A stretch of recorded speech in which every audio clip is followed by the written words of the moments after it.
more super. I would do it if I knew I couldn't get in, but unfortunately, wouldn't it be terrible if I did it and people voted for it? My problem is I've been very lucky. I have freedoms, and when I walk down the street, sometimes people stop me and they give me the greatest compliment. They say, Dick, thanks for saying it how it is. And so I'm very lucky to be in that position.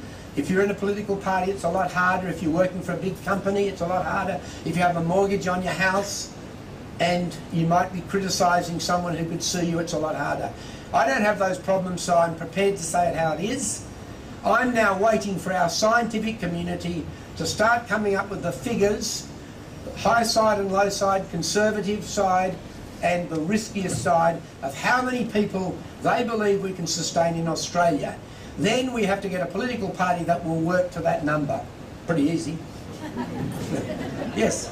Sorry, but someone down the front here.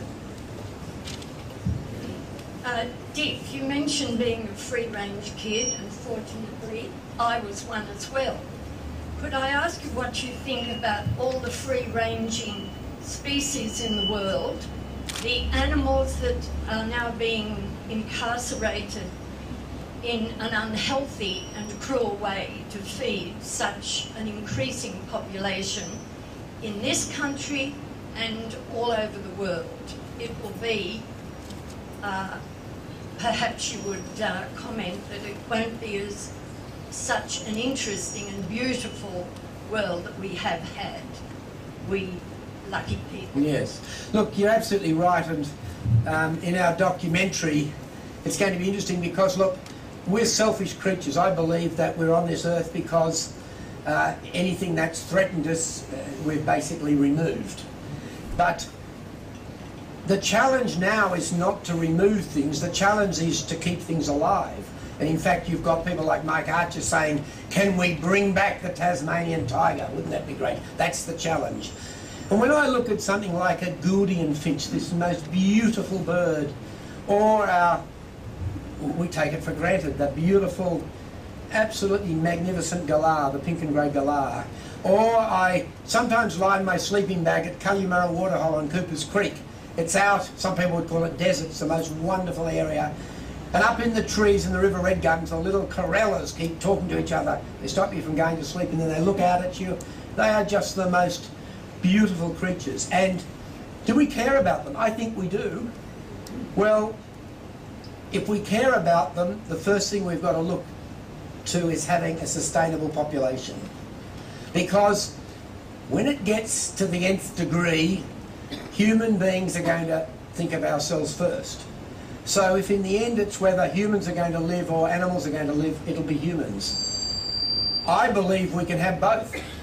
But the only way we can do that is by having a minimum population on this world. So it's a balance. Yes?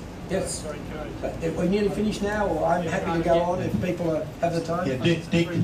Three more questions, right. Dick, you placed a great emphasis on... Sorry, I'm competing with somebody. You got two people. Dick, you placed a great emphasis on food and lack of food in the future. You only briefly mentioned on water in Australia. Surely water in Australia is going to be a dictator of our population more than anything else. The reason I don't mention water as much is because of these terrible desalination plants. And what people are going to do is just say, well, you just desalinate water, the oceans are huge. And I would agree with you. There's no doubt that water will be a problem. I don't think it will be a problem in water for us to drink, because the last thing we can desalinate water. The wonderful kayakers who went to New Zealand from Australia took no water with them. They had a little hand pump and they just desalinated the water as they went. So the reason I don't talk as much about water for drinking and I talk more about food is that the people who don't agree with me, which is a lot of the business community, will immediately say you can desalinate water. And as I mentioned to you, we have the most staggering reserves in uranium, and if eventually we go to nuclear power, we could then be able to desalinate lots of water for up to 100 million people to drink, and no doubt for highly efficient glass houses to be able to provide water there. As I mentioned to you, why would you ever want to do that? We have to be very careful saying that Australia can only hold 22 million, it can hold 30 million. Obviously for a short period it can probably hold 100 million. But why would you want to do that? Why would you be that stupid? That's what we should be looking at. So water is not quite as important for me. One of the other things is with global climate change, we're told that in the tropics there will be more rain. And it's interesting, as we've seen just recently, most of our river systems, the northern ones, come from the tropics. Lake Eyre, with climate change, might end up being full of water.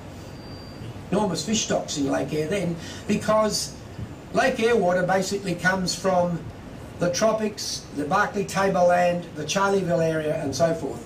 If there's more water in the tropics, some people predict there'll be more water in Lake Eyre, but of course there'll be less water where our prime farming land is, and that's what they theoretically say will reduce our crop productivity. The main thing is no current study has been done. We should get that underway. It's going to cost tens of millions of dollars. We want the best scientists from around the world to work on it, and we can easily afford it, and we have to do it. Whatever it says, believe it or not, I will accept it. If we use the best scientists, they're going to come to the best possible decision. If scientists can get man onto the moon, if they can transplant hearts, surely they can tell us how many people we can sustain on this earth. Last question, was it, or two more? Two more. Two more, yeah.